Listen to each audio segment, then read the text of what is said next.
YSTV, and today we have Karuna Kher with us from SADRAG. She's the regional director. How are you doing today? I'm very good, Sarah. Good. So can you tell us a little bit about the history behind SADRAG and what got you involved in their organization? Well, Sarah, this story started 6 years back in Delhi, in Noida. That's the UP part of Delhi. So we started there, me and my friend, who's a sociologist by profession. Both of us, started this SADRAG. Okay.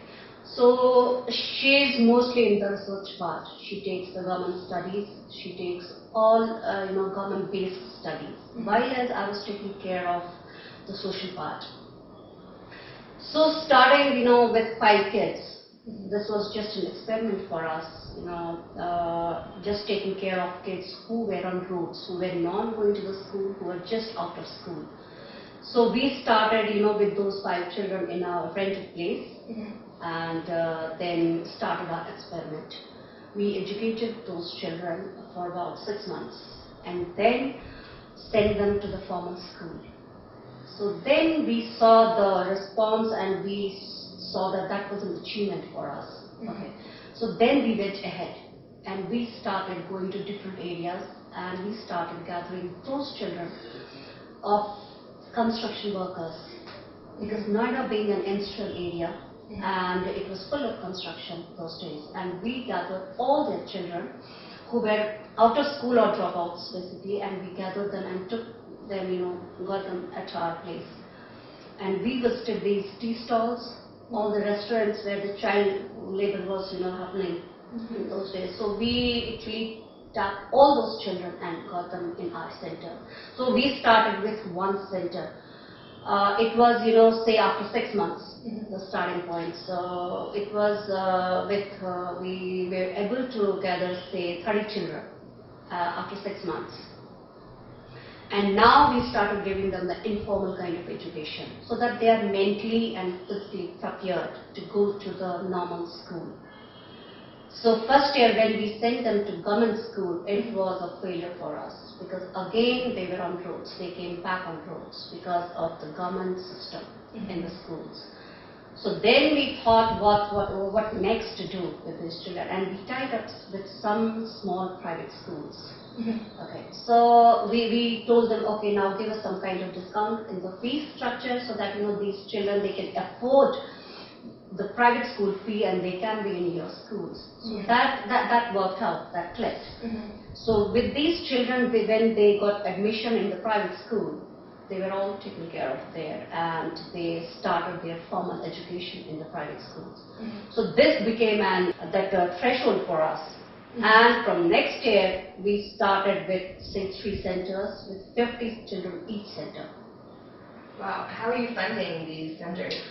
Well, to start with, a gentleman came to us. He was with Bharti Telecom. So he came and he saw the work.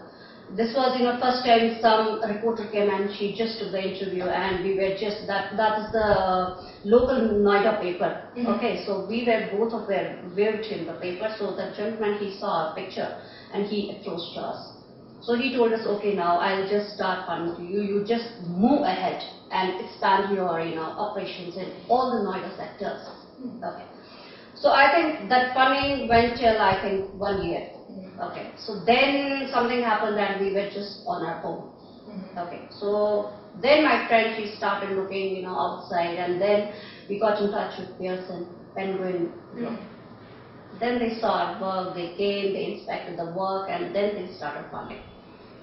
So then we added, 6 centers we were having, with 50 children each center. Then we moved, the education part was taken care of, then we moved into we diversified basically. We moved towards women empowerment skill. We started, for actually those children who were with us, we started taking care of their mothers, because they were all domestic workers. So we thought if their mother are taken care of, definitely they'll ensure that these children will go to the school if they are, if they have some kind of skill and they are, fully equipped for that. So we started one stitching center for those domestic workers, but especially for their mothers. So that again became a success, and So then we moved towards the health, because we thought that health is much needed in these sectors. So we tied up with some hospitals and we started laying the health camps. So these are the three main areas where we worked. Okay, so education was the main focus, and then the women and the health. So it went on, say, for 5 years. So so 2 years back when I moved to Bangalore, it was going at the same speed. We had 6 centers for education, and then we had 2 centers for women empowerment, and then health programs going on. Then I moved to Bangalore. So I was all alone here, without any support, without any friend circle, nothing was there. So after 6 months I started going out and do some kind of survey, because I wanted to see the market. What is the requirement for people here? You were surveying? Yeah, I was surveying. I was staying in Jaipur area, which comes in, on the international airport side. So there's a village, Jaipur village. It's again full of domestic workers. And in our that Malachite area, this is a Shobha complex, and we used to get all the domestic workers from that particular village, from that belt. So I went myself there, I saw what is the requirement. I saw children are going to the school, they're not on roads, but the requirement I found for the ladies. They're all domestic workers, but after 3 o'clock they're free, they're not doing anything. So I got 2 sewing machines. And there's a temple there. It's a huge hall. I kept those 2 sewing machines in the hall. I told all the workers, you come and start, that stitching center. I started again one stitching center. And I appointed one master trainer, again a lady, and I started one class stitching center there. So it's still going on. Were people very responsive to the Of course, people were very responsive, and they wanted to, because they wanted to get out of that domestic routine. Though they were all doing that work, I didn't want to disturb them, but at the same time I wanted to give them some skill, so that they, after this work, they are on their own.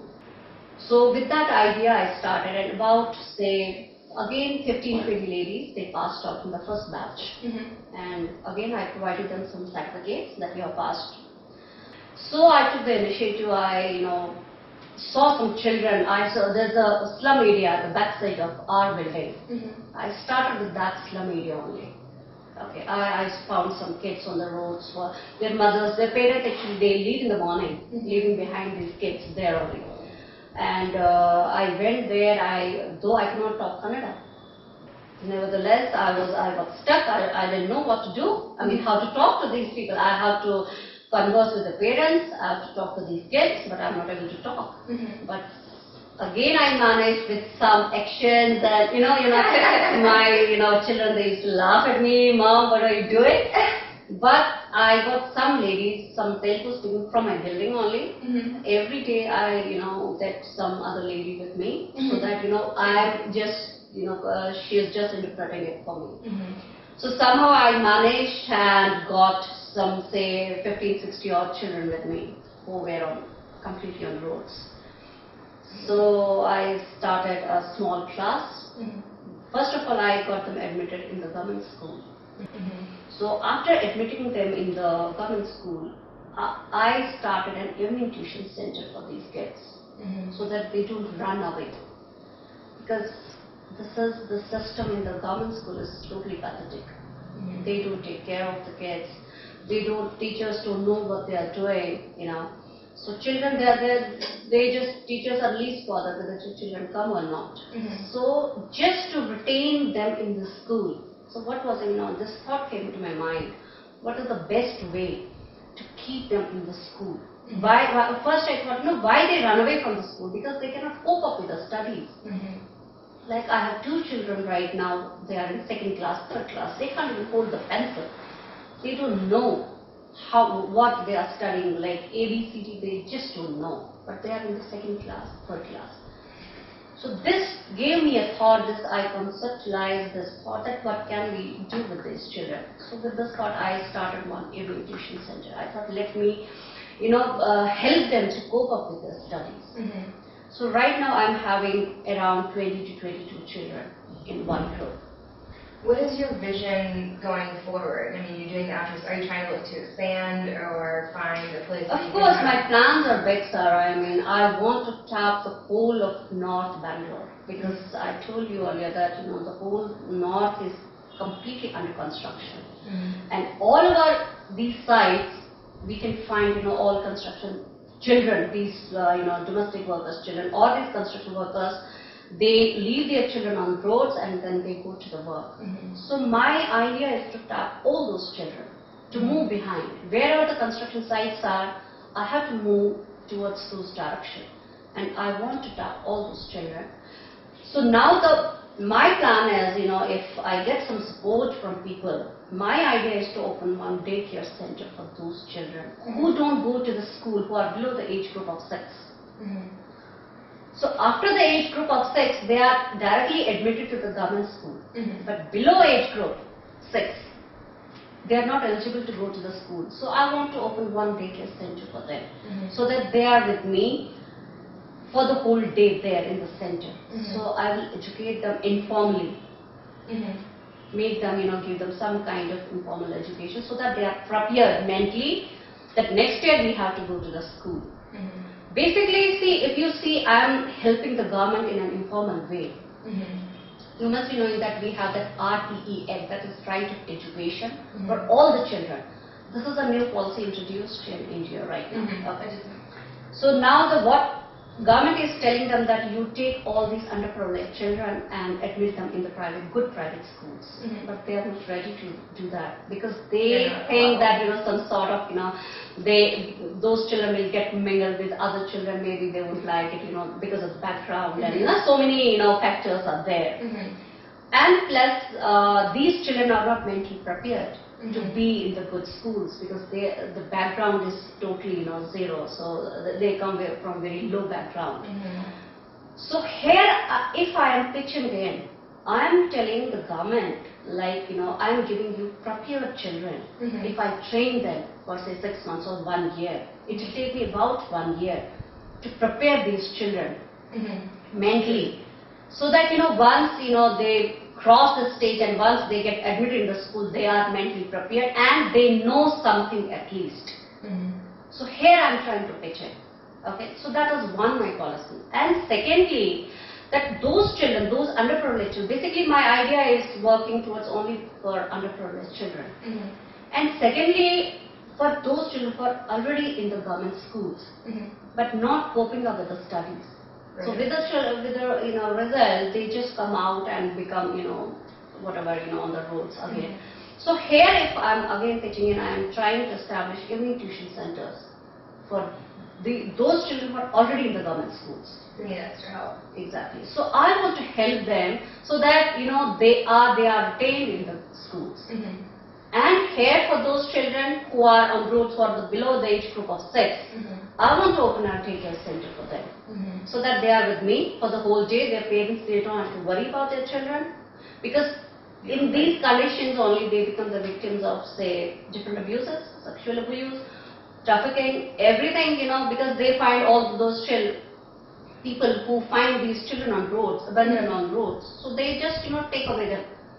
Then they become the victims of several abuses. So here I want to save them from those abuses. If they are with me for the whole day, I'm taking care of, I'll giving them the education and I'm preparing them for the mainstream schools. And what you're already doing is extremely inspiring. Can you tell me a success story or something that really sticks out in your mind that keeps you going when you're late night trying to solve this huge problem? Yeah, it started actually, the inspiring is that, it started when I was in Noida. I mean, my friend, I saw her, doing the, to be very honest, at that time I didn't know what all this means for me, because I was from a different background. I was working that time, I was a working lady that time. So then, she happened to be my daughter's, her daughter and my daughter, they were in the same class. So we had to attend the PTM, parent-teacher meeting, and we were just sitting adjacent to each other, just talking what you're doing and what. When she explained me about her job, that what I am doing, I got a little bit. I said, this is something different. I mean, then what next? See, we are all working. Then what next? So I wanted to, get into something which is different totally. So at that very moment, I asked her, if I can join you, or she said, most welcome. Why not? But I didn't have any idea that time what it all means, what I have to go through, what I have to do. Then when I met her, we had different chats, and we interacted a lot. Then I understood the system, what it means, what sociology means, what social sector means, and I tried to grasp the whole thing with time. And when we had that success story of say 5 children, we got them admitted in the school, that became the inspiration for me. Now when we can, why not? If we can do it, why not to give back to the society? Our children are going in the good schools, so why not to do something for these kids also who are on the roads? If we cannot give them the high society, but at least somewhere they can in the mainstream. So that became the inspiration. And it's the inspiration of my husband. I'm thankful to my husband also, who supported me a lot. Though he's from medical background, he's from different background, but he supported me a lot. He told me, okay, you go ahead. If you want to do something, go ahead and do something to do for the society. Well, thank you so much for talking with us today. SADRAG seems like an amazing thing, and definitely your Story TV viewers, thank you for tuning in today, and definitely check it out because it's going places.